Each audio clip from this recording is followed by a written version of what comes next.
Celebrate the new year by honing your skills as a creator, artist, or business person. For the month of January, anyone who signs up with our link in the description below will get a 3-month membership to Skillshare for just 99 cents.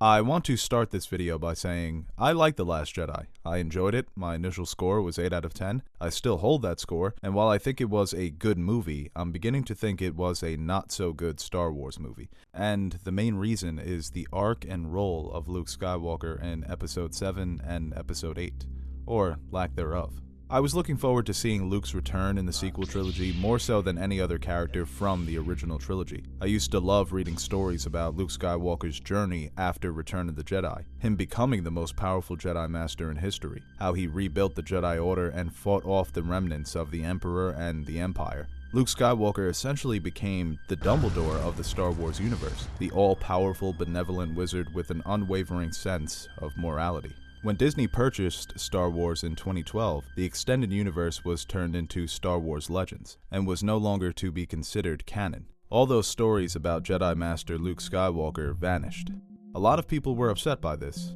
I wasn't. With Disney's acquisition of Star Wars, they had a chance to formulate their own extended universe, making it less incongruous and more in line with the feature films. They also had the option to cherry-pick the stories and characters that they liked from the EU and really revamp them for their new canon. With this clean slate also came the opportunity to fill in the 30-year gap between Episode 6 and the newly announced Episode 7. And most importantly to me, they would explain what happened to Luke Skywalker after he defeated the Emperor. Was he able to successfully build the Jedi Order? How powerful had he become in those 30 years? And what role would he play in the fight between the Resistance and the First Order? They had an endless amount of amazing possibilities for the franchise's most important character, in my opinion, and my mind was racing with all the different routes that they could have taken. Since Luke was only in The Force Awakens for one scene, and he doesn't speak, I expected that most of my questions about Luke would be answered in The Last Jedi.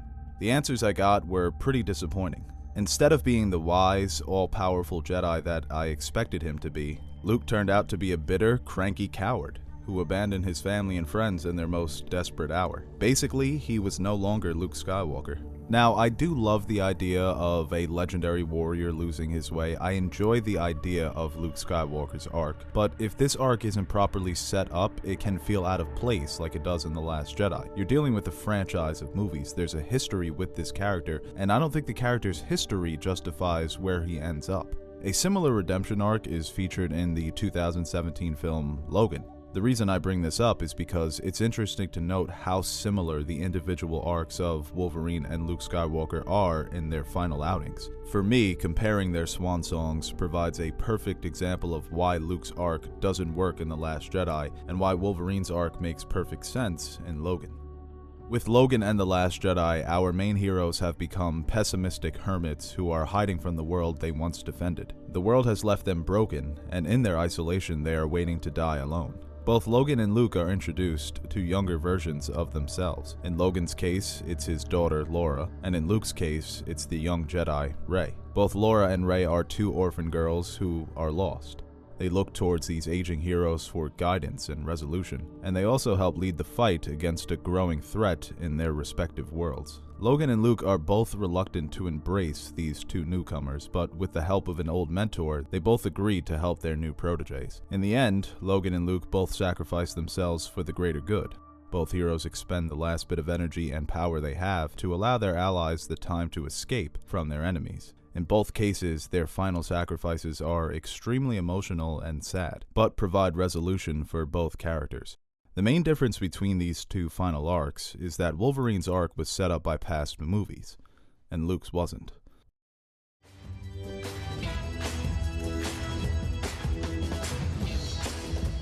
Excuse me, I'm Eric Lensher. Charles Xavier. Go fuck yourself.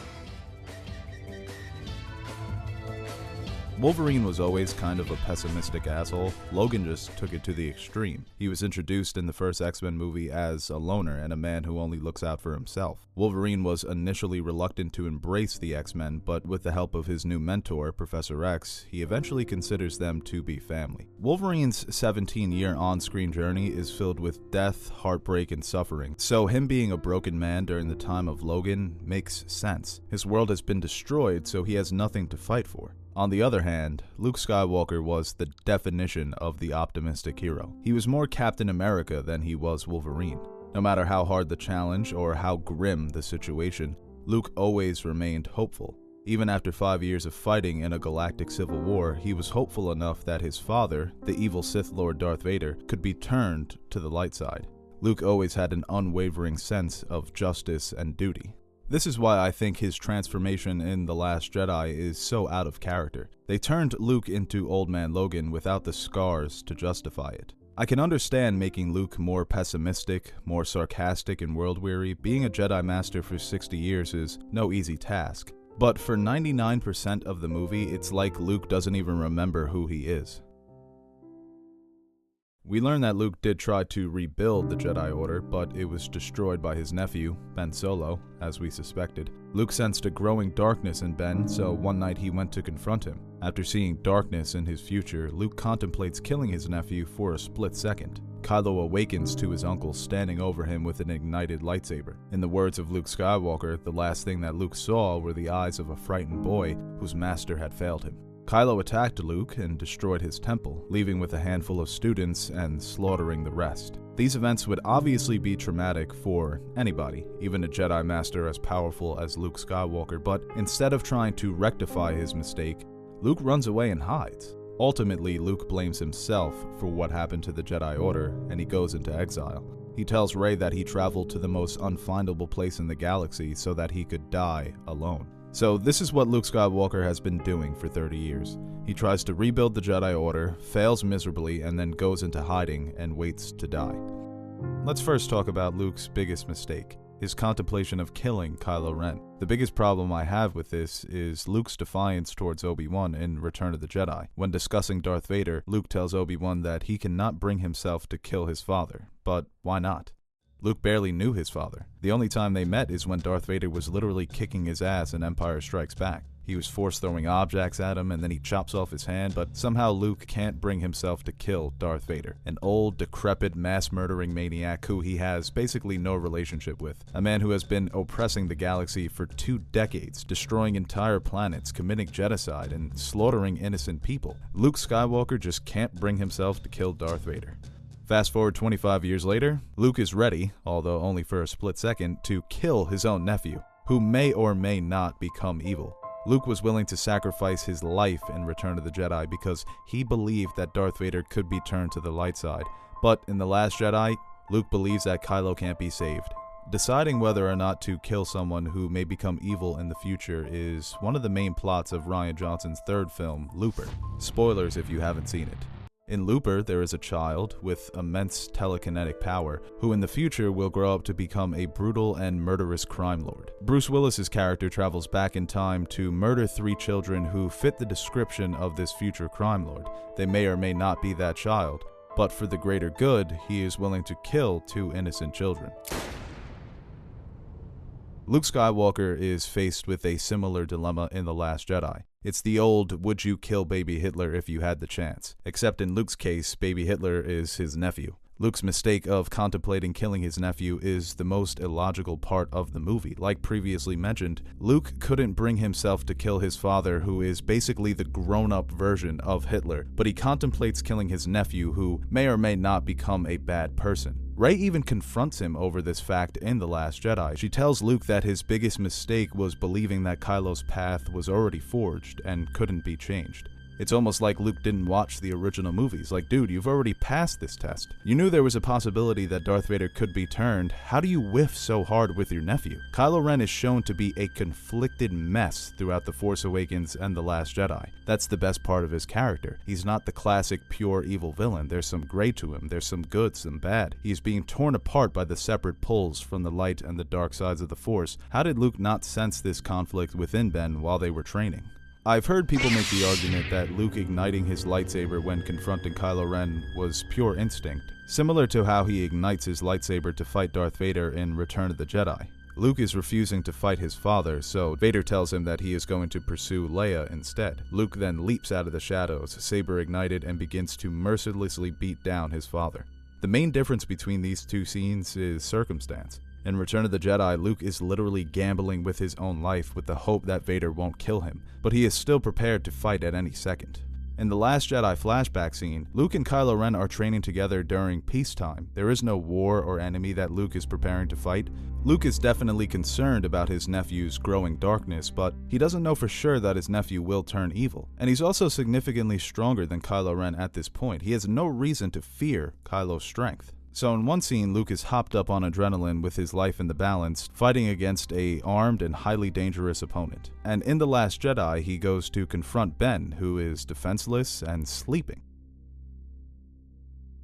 What bothers me the most about The Last Jedi and Luke's role is Luke's reasoning for going into exile. The idea of Luke going into exile is actually an idea thought up by George Lucas. His Episode 7 script would involve a character named Kira, who eventually was turned into Rey, traveling to find the exiled Jedi Master. It's even an idea that appears in the extended universe canon. After Jacen Solo, son of Han and Leia, falls to the dark side, Luke and his son Ben travel the galaxy on a mission to learn more about the history of the Jedi and why so many have fallen to the dark side. When the first trailer for The Last Jedi was released and Luke proclaimed that the Jedi must end, I assumed that he was going to transform the Jedi philosophy and create a new order of peacekeepers for the galaxy that no longer follow the Jedi dogma. The sequel trilogy was being referred to as the Grey Trilogy. It was going to be the trilogy that moves us past the Jedi and the Sith, the light and the dark, these two competing ideologies that constantly trade positions of power. Episode 8 was finally going to break the cycle. These were ideas that were even set up in Return of the Jedi. Luke Skywalker, dressed in black, channels the dark side to defeat his father, Darth Vader. He uses rage, anger, and even fear to overpower the last Sith Lord. But even in his rage, he doesn't succumb to the Emperor's seduction. He refuses the Emperor and proclaims himself to be a Jedi, like his father before him. George Lucas sowed the seeds of Grey Jedi, or whatever you want to call it, Force users who channel both the light and dark sides of the Force. Luke does mention how the arrogance and hubris of the Jedi caused their downfall and allowed Darth Sidious to take power. He says that it was a Jedi that failed Anakin Skywalker. But instead of trying to build something better than the Jedi, Luke just gives up. Did he really think that ending the Jedi would somehow end the Sith as well? And I know, Snoke and Kylo aren't Sith, but let's be honest, they're Sith. And at the end of the day, it's just more of the same going into Episode 9. Kylo Ren has gone fully to the dark side with no chance for redemption. Luke Skywalker proclaims that he will not be the last Jedi, and Rey will presumably rebuild the Jedi Order in Episode 9, and we're right back where we started. Nothing's changed. The main theme of The Last Jedi was succession, the idea that anyone can make a difference regardless of their title, name, or bloodline. Leia is no longer referred to as Princess Leia, but as General Leia, and General is a position and title in which she will eventually be succeeded. Rey is not a Skywalker, Kenobi, Solo, or Palpatine. She is no one, born to drunken traders who sold her off for drinking money, yet the light has chosen her to match the power of the dark side. The film's final shot shows an orphaned stable boy looking up at the stars, longing for that same adventure and freedom that Luke Skywalker dreamed of in the very first Star Wars movie. I can understand wanting to move on from the original trilogy. These actors won't be around forever, unfortunately. You need fresh blood to carry the franchise, but Luke Skywalker didn't necessarily need a leading role in the new trilogy. They could have given him the supporting role of mentor. Similar to Dumbledore in Harry Potter, Luke could have mentored Rey as they both attempt to rebuild the Jedi Order. We would get glimpses of his immense and awesome power, but he wouldn't be the focus of the story, and he didn't have to be. He would eventually be succeeded by Rey as Jedi Master, as he was in The Last Jedi, prematurely in my opinion. We all know that this sequel trilogy belongs to Rey and Kylo Ren, but that doesn't mean the original characters should be pushed aside or killed off to serve the arc of newer characters. That really didn't happen in the prequel trilogy or the original trilogy. If you have great characters, use them. There was so much potential to further the legacy of Luke Skywalker in these set of movies, and also through the novels, comics, and additional films, but knowing where he ends up kind of ruins the excitement of unraveling the mystery of his adventures between Episode 6 and Episode 7. I still feel like The Last Jedi was a very well-made movie, but the role of Luke Skywalker feels like a wasted opportunity. What did you guys think? Did you enjoy what happened to Luke Skywalker in this movie? Did you hate it and your childhood was ruined? Well, I didn't have a childhood, okay? No, I did. It was pretty good. Like, comment, subscribe, all that stuff, and may the Force be with you, always. Celebrate the beginning of 2018 by taking that first step in becoming a creator, artist, or business person. In the month of January, anyone who signs up using the NerdSoup link will receive a 3-month subscription to Skillshare for just 99 cents. Skillshare for me has been like a private online tutor. Whenever I have some free time and I want to learn more about video editing or animation, I can search through Skillshare's catalog of over 17,000 courses, and whatever you're looking for, they have it. You can improve your skills with courses in photography, videography, video editing, animation, and there are so many more courses on any particular skill you are looking to improve. 2 of my personal favorite courses are Animating with Ease in After Effects and Learning to Edit using Final Cut Pro. Because we're celebrating the new year, you can get a 3-month subscription for just 99 cents. Make sure you sign up using the link in the description below and get a head start on developing your skills.